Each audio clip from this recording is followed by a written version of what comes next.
Hey, what's up everyone? I welcome you once again to one of my tutorials. In the previous session, I was talking about how you can stream data from Binance using a WebSocket to my GitHub. I uploaded this Python Binance Streamer, which worked pretty well. It was streaming data from Binance very nicely, but there is a problem with that. It is streaming only one type of currency or one type of symbol at a given moment in time. To resolve this problem, I decided to create another video about a streamer using which you can stream more than one symbol or more than one currency at the same time from Binance. And as this is something which could get pretty messy when you are reading the data, I decided to use a database, and this time it's going to be a database which is perfectly supported in Python, and it's called Sqlite. Sqlite is in its third version and it's pretty cool and very easy to use, so let's get going.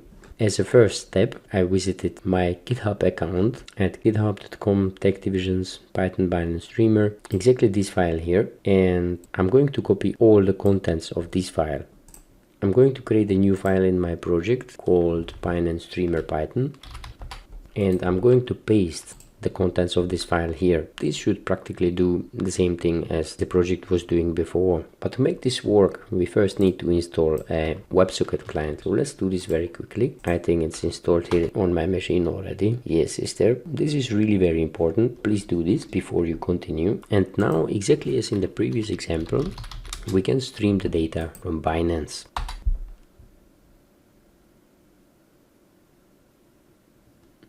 That's how it works. Let's save some of those for later use.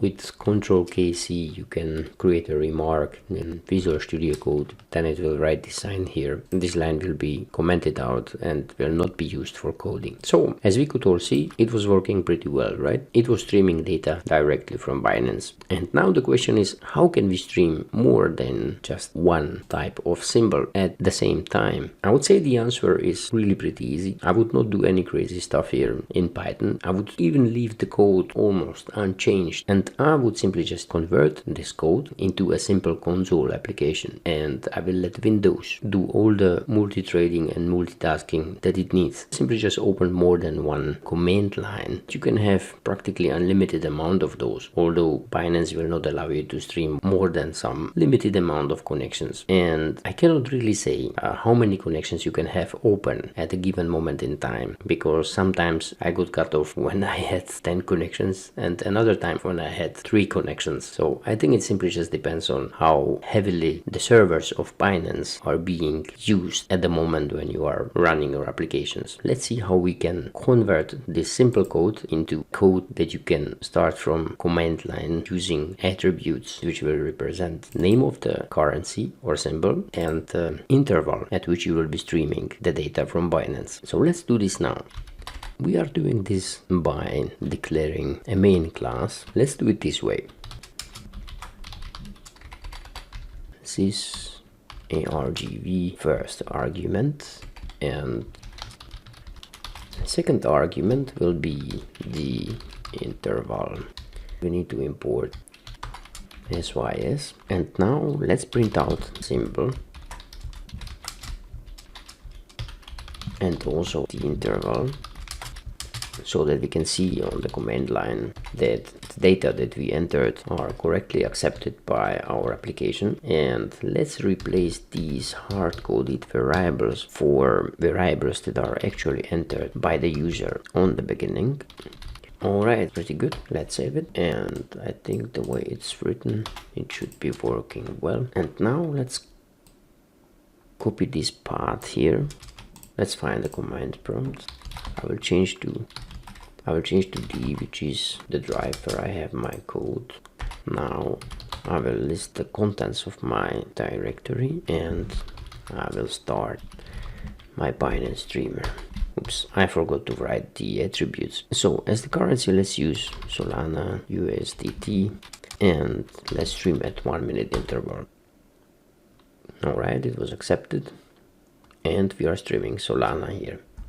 You can see it here, it's Solana USDT. I will mark it. This should stop the streaming, at least for a moment. And now I will open another command prompt. I will do the same thing. I will go to D, I will go to my path and I will start Python Binance Streamer, and I will be streaming BTC USDT 15 minutes. Let's do it. Now I'll start also this one. And I'm streaming 2 different currencies at the same time through Python. While I didn't do a lot of changes, I practically changed just a few rows. Alright, I will stop this Windows now and let's go have a look at how we can persist this data. And what I want to show you in this tutorial is not how you can persist it into just a simple file, but let's persist this data into a database so that later we can do something with that, evaluate the data in some more useful way. I will stop this to Windows now. And now let's add SQLite. For this I will add a new file which will be called db python. Very simply. With me everything is always very simple. We are going to need some method which will initialize our database. So let's do it this way and let's define a connection first. First I need to import SQLite tree. SQLite tree is since Python 2.5 included in the standard library, and therefore you do not need to install it additionally. You just need to import it exactly this way. Let's use SQLite tree and the keyword connect. And here we will define a file where the database will be stored. If the file will not be available, it will be simply just created anew. I will call it streaming markets db. I will define a cursor and now I'm going to create a table.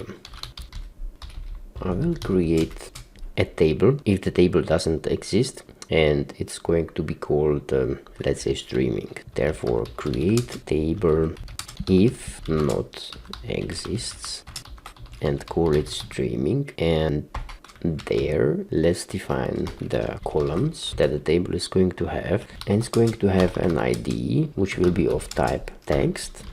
It will have a symbol which will also be of type text. ID I'm having as a text because I'm going to use uuid or GUID to define the ID. Symbol as text because that's either Sol USDT or BTC USDT or whatever you are going to be streaming. Interval text as well. And now some things we need to define which were part of this streaming row. I will take this row here because here it's actually useful. So we will need a close. A close is the price at which the interval is closing, and in this case is 136 and is defined by a little c. Let's define it as a real number here. And the next we will need is the highest value that the currency or symbol achieved within the interval that we defined. Let's call it simply just high. And now the same for low. Going to be the lowest value that the interval achieved. Now timestamp. It's going to be simply just an integer. I've seen it somewhere here. And in our string here, we have 2 types of timestamp. One opening timestamp and one closing timestamp. I will take the opening timestamp. And this is the integer of the opening timestamp. Alright, and here we can finish the declaration of our columns. Hit enter and I will tell the connection to commit this command which I just defined. And that's it. This is the method which will initialize our database if it doesn't exist, and will initialize our table if it doesn't exist. And of course it will declare there these columns into which we will be streaming our data. Now let's go create another method which will be called, let's say, logdb, and through this method we will be logging all the information into our database. It will contain message, which is going to be the message which we are only printing out currently. But in this case, the message will have to be parsed into variables and it needs to be saved into a database. Let's declare a variable which is going to be called parsed. Let's use JSON to parse the message. I don't have JSON imported yet, so let's import JSON. Now JSON loads message.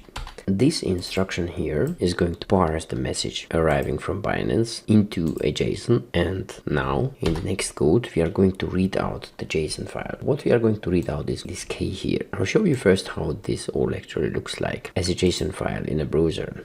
So I started this incognito window here. I'm going into a console and I will paste my JSON here, and that's how it actually looks like when it is parsed as a JSON. So what I'm going for is this K here, and this K contains a definition of all the variables that I'm going to search for. This is the close, this is the high, this is the low, this is the opening time, and this here is the symbol, and I'm going to need all of those variables. Let's go back to our code and let's define K as the first variable where we are going to parse the letter K from our JSON. And now let's define an ID and let's use the uuid library for it. Import uuid, and now let's use uuid for hex representation, and let's change it into a string just to make sure that we have it correctly as a text. uuid library creates an ID which is hexadecimal and looks something like this. And if you use hex here, then it will leave out those dashes here, which, while the value of the information remains the same, saves space because the dashes are out. Now symbol is going to be S symbol. Now interval is going to be also K. There the small I, close, and the small C, I, H, low, small l.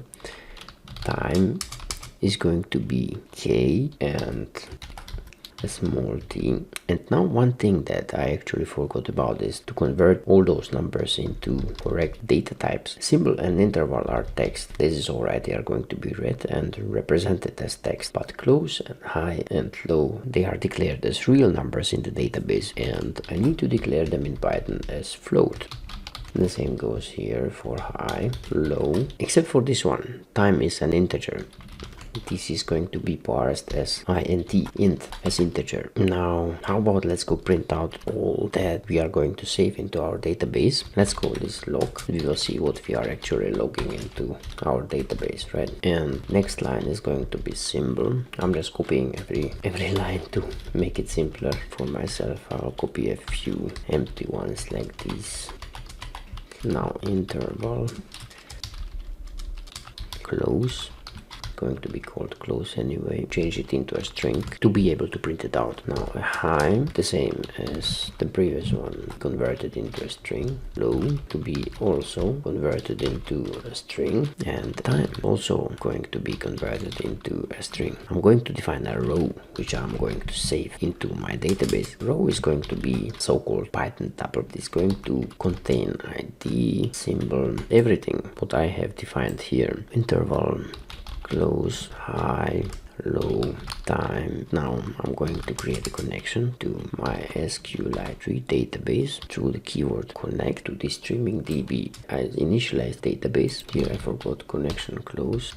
And right after the initialization of the database and committing my command, I'm closing the connection. Therefore, I need to open it again. I'm going to connect to the same database, of course. And on the next line, I'm going to again declare a cursor as here. This line I actually can copy. The cursor is a way to tell the database where we are standing at the moment in the database. And now let's define the command. So we are going to insert a new row, which consists out of this data, ID, symbol, interval, close, high, low, and time, which we defined using these variables. We do it using the so-called insert command. Now I'm going to insert into the streaming table, which I defined previously here. So these are the columns of this table, of this database, and into all these columns, I'm going to insert all these values here from this row. Just follow the syntax now. I'm going to define all those columns again, like where I'm going to save all those values from this row, high, low, time, stamp. Now I'm going to save values here, and I'm going to write 7 times a question mark. These are 7 question marks, where each question mark represents one of these variables here.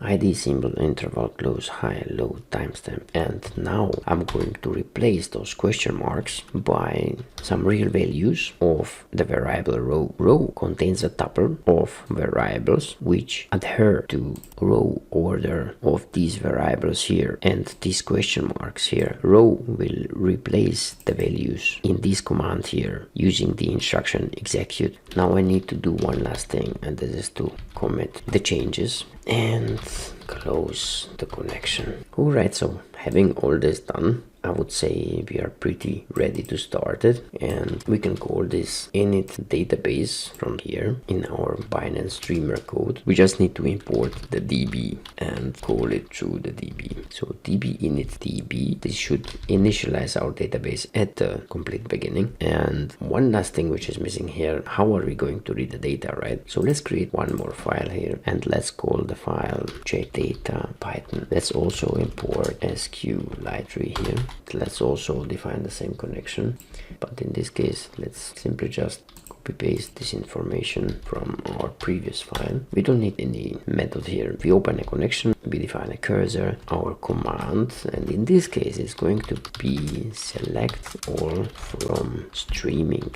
Streaming is the name of our table into which we are saving all the values that we are streaming. We are going to get the values through message. We are going to parse all those values thanks to Binance JSON definition, which is going to be streamed to us. We declared all these variables, we wrote down all the values, and we saved them into our database, into the streaming table. And now we are going to access the streaming table, and we are going to select all the data from it. Having this explained, we are going to execute this command.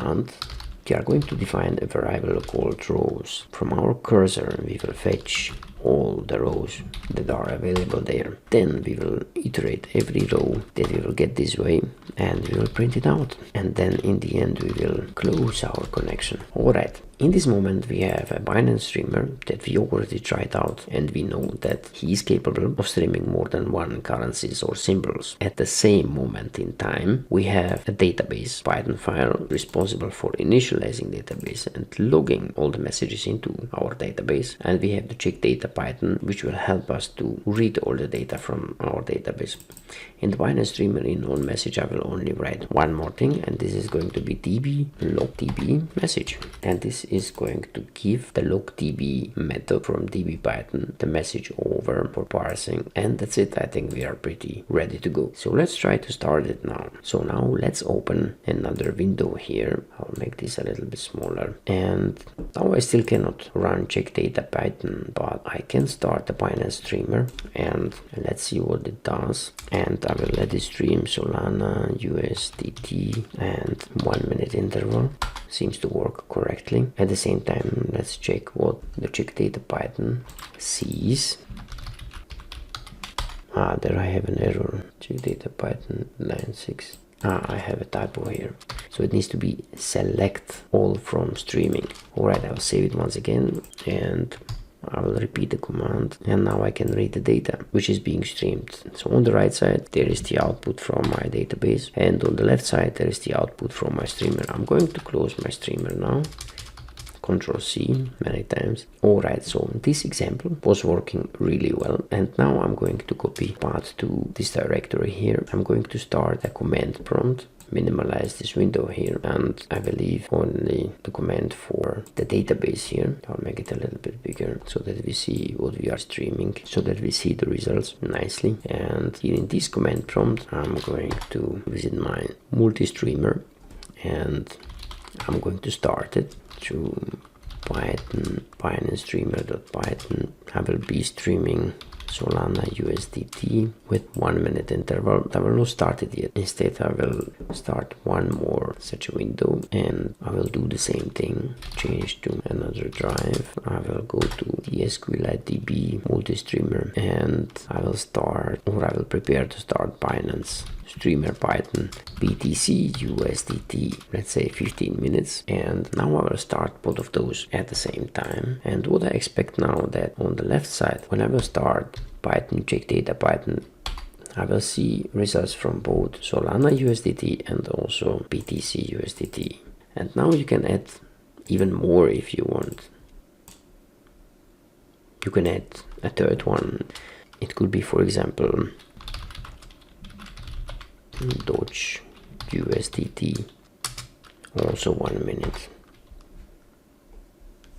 Was immediately found and is getting streamed. And now we will also find it here.